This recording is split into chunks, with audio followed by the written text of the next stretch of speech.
నీ పొగరు క్యాల్కులేట్ చేసే మనుషుల్ని తీసుకొచ్చాను. నా పొగరు క్యాలిక్యులేట్ చేయడానికి నువ్వెవడివి బే? దానికి నా పొగరు ఒప్పుకోవాలి కదా.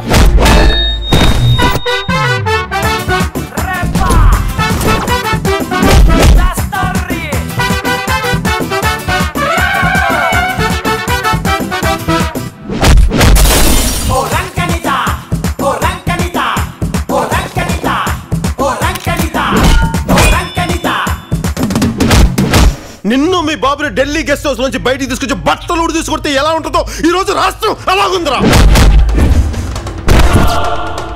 రాయ్, ఉంచుకోవడానికి ఉయ్యాలోగడానికి మీడియా ఎవరికి ఉంపుడుగెత్తే కాదు.